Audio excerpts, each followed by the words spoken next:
They know that every day when I'm breathing, it's for us to go farther, you know? Every time I speak, I want the truth to come out. You know, I don't want them to be like, they know what I'm gonna say because it's polite. They know what I'm gonna say. And even if I get in trouble, you know what I'm saying? Ain't that what we're supposed to do? I'm not saying I'm gonna rule the world or I'm gonna change the world, but I guarantee that I will spark the brain that will change the world. And that's our job, is to spark somebody else watching us. We might not be the ones, but let's not be selfish, and because we're not going to change the world, let's not talk about how we should change it. I don't know how to change it, but I know if I keep talking about how dirty it is out here, somebody going to clean it up. He was talking to the people in the struggle and was like, you know, if you listen to what I'm saying, I'm going to walk you to where we in the direction we need to be going toward. So I think, you know, just in terms of intention, Pac was a street dude. Right. And he represented thug life on the surface, right? But you get into the message and his direction, he was really a revolutionary and trying to lead people. Yeah. And trying to, you know what I mean, offer a positive direction without being preachy and without being so-called holier than thou. And that's what I meant in terms of like Tupac and my generation. Like, you know, I come from gang culture. Yep. I know Chicago, this is a city of gang culture, but it's a self-destructive way of life. But that's what we was raised on. And it's a delicate balance to try to say something else to these young people and even to your own generation, because it's contrary to what outside is what's going on. So it's about being strategic and leading people without losing them. And I think Pac was one of the best at that. That's why I said that.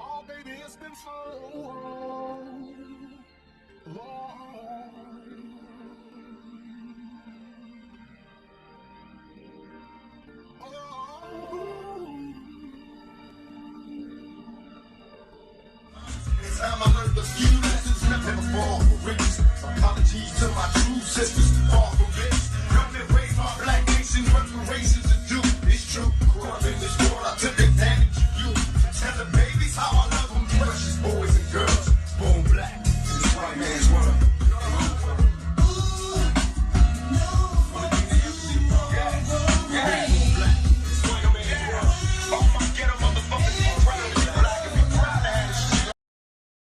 Now, Tupac said he guaranteed that he will spark the brain that will change the world. And he sounded confident in that, which is crazy. Because how do you know something like that? Are you a prophet? Are you a psychic? Like, how can you say that with confidence? And now, years later, we see that he was right. He did spark a brain to change the world. Tupac died in 96 when he was 25. And a lot of the stuff that we have now wasn't around. It wasn't no digital music and Apple, iTunes, none of that stuff. So it was a different fight or a different battle. But it was the same war about the same people. Now, Nipsey Hussle's approach was a little different than Tupac. But it was the same passion, the same message, the same love for the community.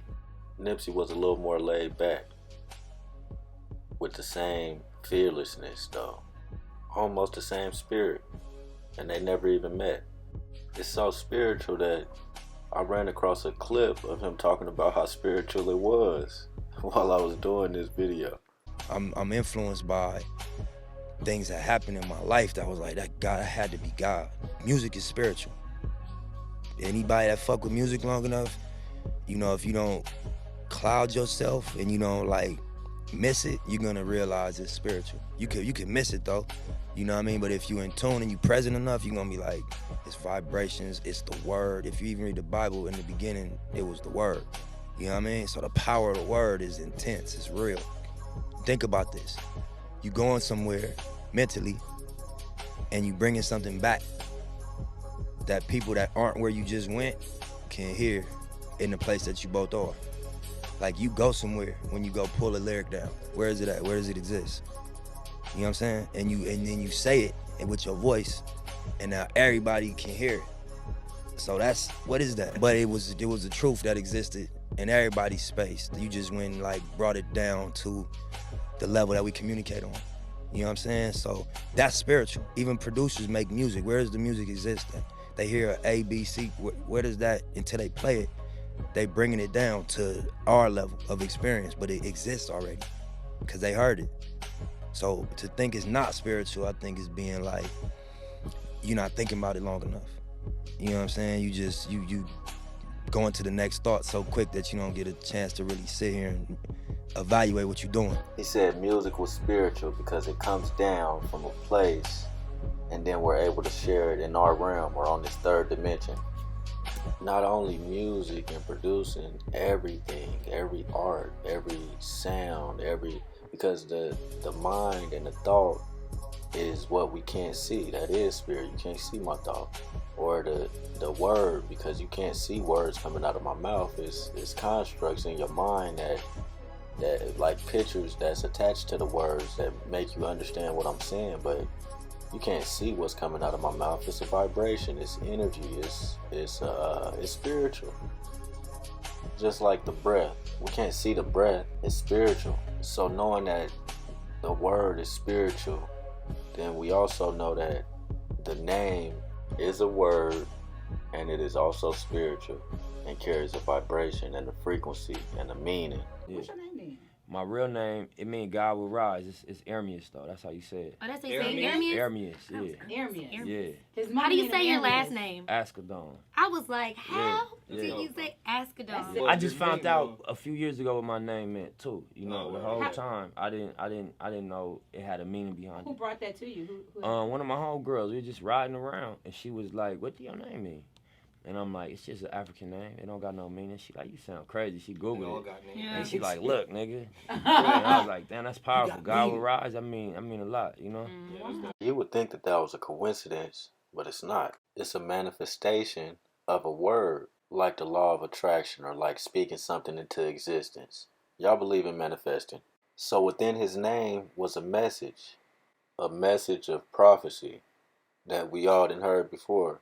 Also a message of hope, something that we all lost. And with Nipsey understanding the spiritual war, or just the power of the word, or that words are spiritual, he went to war. It didn't seem like it because of how smooth he was. He wasn't as rowdy as Tupac. But he started to change constructs and images in our mind. And here we go talking about changing the message within the music, since the word is so powerful. The message in hip-hop influenced the world. Yep. So this is the power of hip-hop. So when the message go into the music and the people that's so-called cool or influential say we ain't insecure and saying we ain't drinking no lean, we ain't fucking with them pharmaceuticals because we, number one, it's gonna kill us. Number two, it's actually somebody's agenda. It'll impact the world the same way when the fashion changed. If we say we ain't set tripping, you know, everybody bang their tribes, but we not set tripping. The music changed. So you want people to think ownership, the music changed, the trend changed, and you start talking about it. People got in their interviews and start making it a badge of honor to be independent and to own your things. And now you got young people coming into the game, turning down big deals. Yeah. You know, going indie so they can own their thing. They might not even understand what that mean in the long run. They just know that that's in style, is to be an owner. And so if I play the role in that, yeah, I'll take that. Yeah, if we're gonna follow trends, might as well be that one. You feel what I'm saying? Yeah. I mean, I think the jig is up. I think it's pretty clear. All the stats came out recently about streaming and about the biggest genre is hip hop. So that's not just your instinct, that's a fact now too. I think so too. I just don't think that people have really realized that, like, every politician, every tech developer, like every entrepreneur. They realized it. They know. That's 100%. They know. There's nothing more influential right now on earth than hip hop. And we could go into why, or we could just accept that as a fact. But if you want to, go into why, it's a ton of reasons. You know what I mean? Who's the most influential women in the world? Who else? Who else? Who else? Who's she married to? Kim Kardashian. Who's she married to? What? A rapper. All right, look at McDonald's. Look at Apple. Who Apple doing their deals with? Rappers. This is a music platform. They're not doing Garth Brooks deals. They're not doing Lady Gaga deals. They're doing Drake deals. They're doing hip hop deals, Future deals. Based on my thesis that hip hop rules the world, it's probably a $50 billion company if you. What's your thesis? Hip hop rules the world. Fucking with you, bro. That's how I really feel. Right there, we just established that hip hop runs the world. But let's break down what hip hop is. When people say hip hop or the culture, they're talking about a spirit that comes from or through a certain group of people, and it manifests on our realm as art, as dance, as rap, spoken word, theater, architecture, all the arts. And think about it. There's many cultures all around the world. Many Chinese cultures and African cultures and European cultures. But when you hear the culture, you know who and what is being spoken of. In the process of changing the message in the music and the whole overall image of the culture, you're going to run into people that don't like that because they control the culture or they control the image of the culture.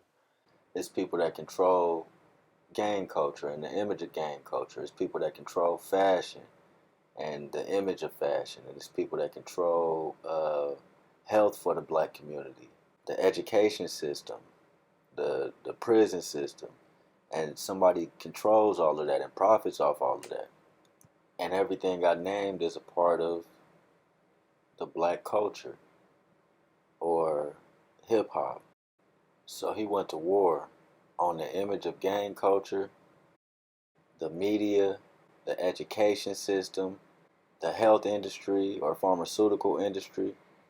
And when he was talking about the so-called cool people or the influential people, that was a thing back then. And now we have influencers, once again, like YouTubers and stuff, because they can control them a little more than they can control a rapper that's waking up or a rapper that want all his money for all his music versus cutting a deal. So once again, when you walking like that and talking like that, you're going to make enemies. It's going to be a problem. You got to have a plan for sure.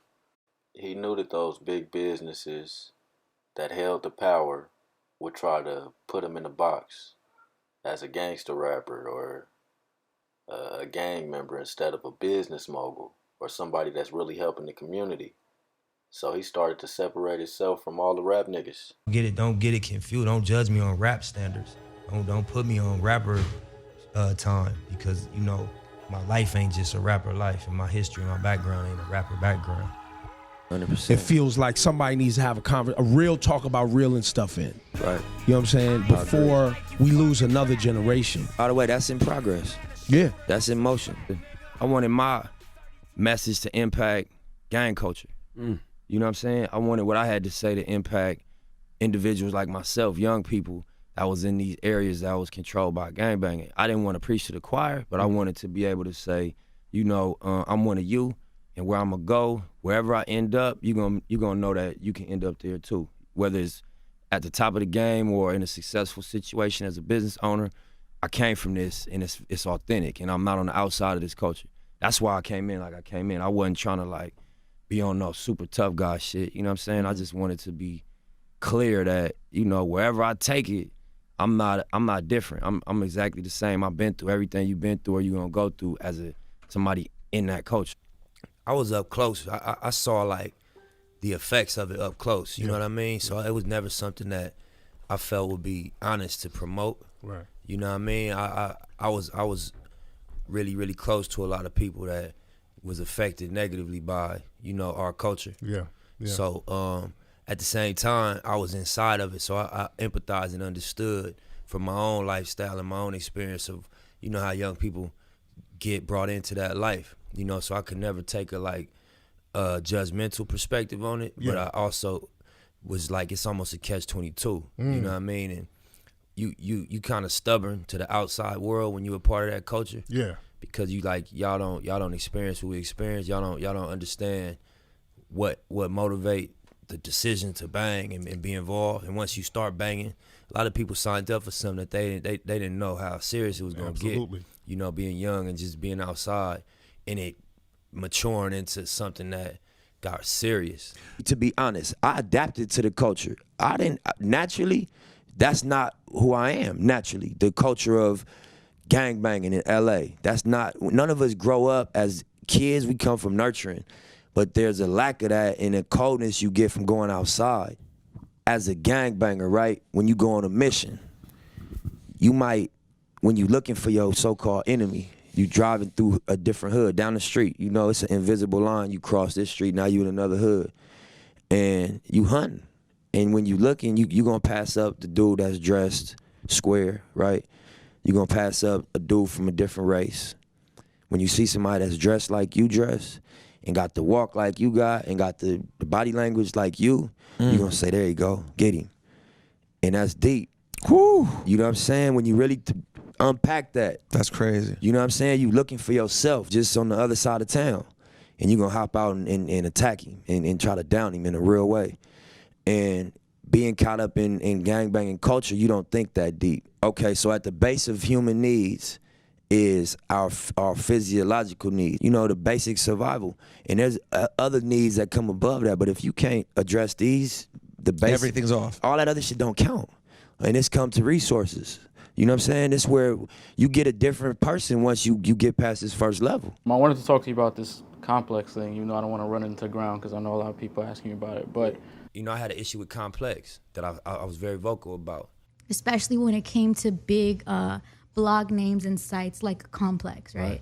We weren't expected to stand up to that type of critique. More specifically, obviously you're unhappy with being on that underachievers list. And then you were like, if I'm in the street, no one's gonna be like, oh, Nip hasn't dropped. Right. He's not doing well. Right. They're gonna look at me and they're gonna say, keep going. Right. Because you're supposed to be dead. You're supposed to be doing jail time. You're not supposed to be here. Off top. And your following words were like, I am the law of attraction. Right. I'm doing God's work. Like all of that stuff. And I don't mean to cry. And I wanted to know, in your mind, when does a third party, such as, you know, a media person, writer, blog, or whatever, have that validity in your mind to critique or to comment? One thing I get personally offended by, bro, you got young kids that come from nothing, that change their family life, you know, that change their own life, that, you know, avoid death in jail through hip hop. So I don't like people playing with it. You know what I'm saying? I don't like, because I felt they was taking a bougie approach to artists. They gotta love the culture that they writing about. They can't just be opportunists and know that hip hop is big and that you got a lot of fans that pay attention to hip hop, so you can exploit the brands and the artists that represent hip hop, and, you know, and then slide in your condescending opinion on the culture. That I was just asking, do y'all love it? Do y'all really know about the culture enough to even write about it? You know what I'm saying? You can't just go be a math teacher. You can't just go be a English teacher. You gotta go get certified. And you can't just come to the hood and hang out and grind. You gotta be certified. We gotta run your credit.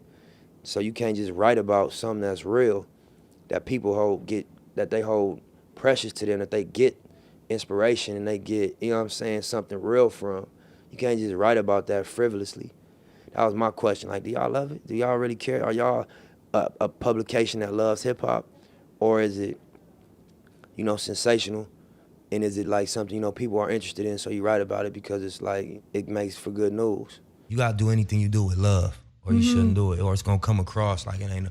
If you cook some food and there ain't no love in it, it's not gonna taste the same. If you covering a culture and you don't got love for that culture, or you're not native to that culture, and you don't have the understanding of what the qualities and the values of that culture is, you don't got no right having an opinion about it. And that's what the complex back and forth was. It's like, you know what I'm saying, y'all got y'all whole metrics wrong, you know what I mean? Like, we ended up having a cool convo, you know what I'm saying? And they was actually like, I appreciate your honesty. You know, I just had to be honest because they reached out after the underachiever list came out and was like, we've been supporting you from day one. We want to do an interview. And I was just offended by that. That's the part of the industry that I don't want no parts of. That throw a rock and hide your hand shit, you know what I'm saying? That fake cool, piss on you, tell you it's raining shit. I ain't with that, you know? Right. When I went up there and had a convo with Mark Echo, I told him, you gotta vet your writers and before they speak on behalf of your brand. And I said that in the article. You say anything bad about Nip in a certain part of LA, a nigga will slap you. Not me, somebody will slap you for that.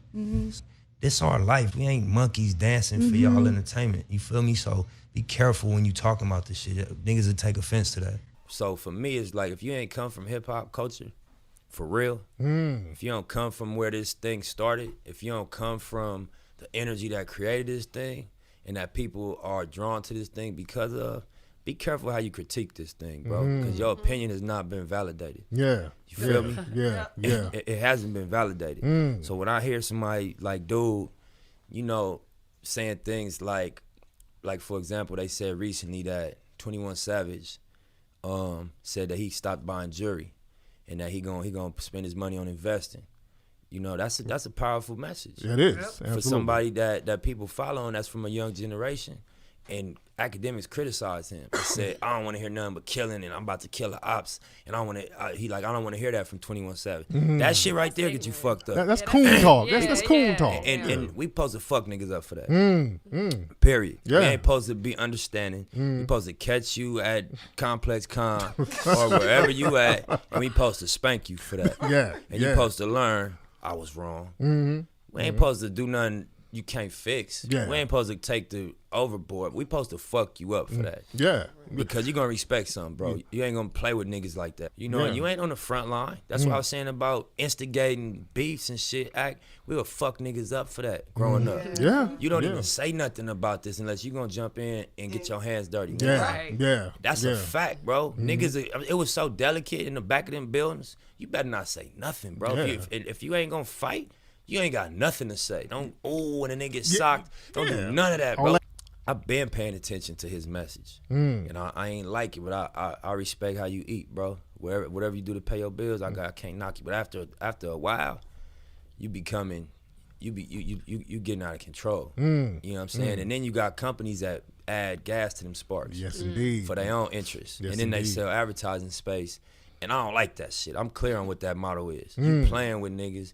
You cooning, like you said. You know, you taking something that's serious and that, you know, people doing with integrity, and you spending it for some fuck shit. And I don't agree with that. You know, people criticize Vibe for doing that back in the day with for pumping up that West Coast, East Coast. Absolutely. You feel what I'm saying? You saw what happened with that bullshit. Right. That wasn't real. I don't think Pac and Big came up with that. No. But fuck what you heard. This for who walked down that road. Sold everything but they sold. Straight off the curb. Real niggas rich as you nerds. Address the whom and make it sound. I don't do this for nothing. And really see what this marathon or what this wave is that's about to come, that we all want to get a chance to enjoy as well. It's going to be a ride that's going to take a lot of us into the future. When you look at like a profession like music, so then you see Napster, you see all these bootlegs, you see the record labels tanking, you see you see Blockbuster go out of business, you see Tower Records collapse, you see all the traditional retail collapse, and everybody in the music industry scratching their head. But people in the technology industry, they're not scratching their head. They know exactly what's going on. It's the digital revolution. Anything that can go digital will go digital. Jobs of Tomorrow talk. Getting the babies ready. Next 10 years. So Vector 90 opened up the day before my album release. Okay. So it's a 5,000 square foot. It's 2 levels. The top level is called Vector 90. The bottom level is called Too Big to Fail. And the top level is a co-work space for any inner city entrepreneurs. So kind of like WeWorks, where you can go rent an office space. It's a shared space. You have a desk, you got phone. Yeah, you know, and it's also a synergy of creators because while you at the coffee table, you might run into somebody that does something that you don't do, build relationships. So we kind of drew from that model, but we based it in my neighborhood, you know what I mean, which is like South Central LA, the Crenshaw district. And one of the requirements is that you come from this part of the LA in order to actually rent the space. We're not discriminating against other people in other places, from other places, but you're gonna have priority if you come from the area. And so to start, there's 8 entrepreneurs that rented out the space, and each office is, you know, they home base for their business. Okay. And so, you know, one of them is a tech, a app designer. She's a woman, a female app designer. She's working on a dating app. And another one is a mechanic. He was fixing cars out of his driveway.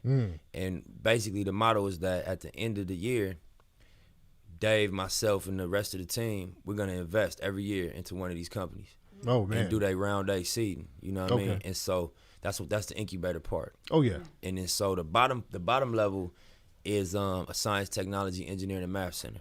And so basically the goal of that is to just create a pipeline between the inner cities and Silicon Valley and all the opportunities in tech. Yeah. And you got to be skilled in STEM to even be considered for any of them companies. Yeah. If you don't have science, technology, engineering, and math proficiency, you ain't got no action. Yeah. Yeah. And so we boxed out. When we did our grand opening, Don Peebles, who's a billionaire real estate investor, came down, and he's on the board with us.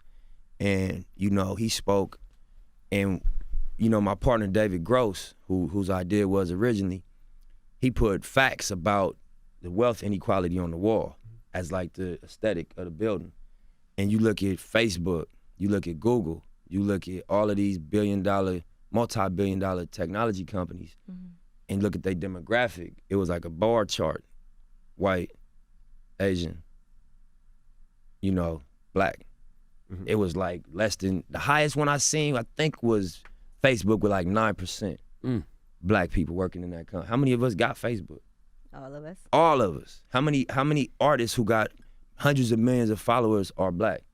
Meaning there ain't enough black people, brown people in the buildings, but we don't have a workforce to pull. And so they like, we would love to fix that, but we gotta this is something you gotta catch early. You gotta train these young kids early so they could, you know, compete. So that's what Vector 90, and the other part of it's called Too Big to Fail.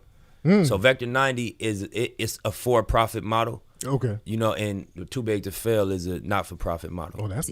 I think the biggest attraction to Nip already is your business moves, and people know, like, platform for that. Right. It's like, no, listen to him too. Right. Like, pay attention to, because it's more than that. Right.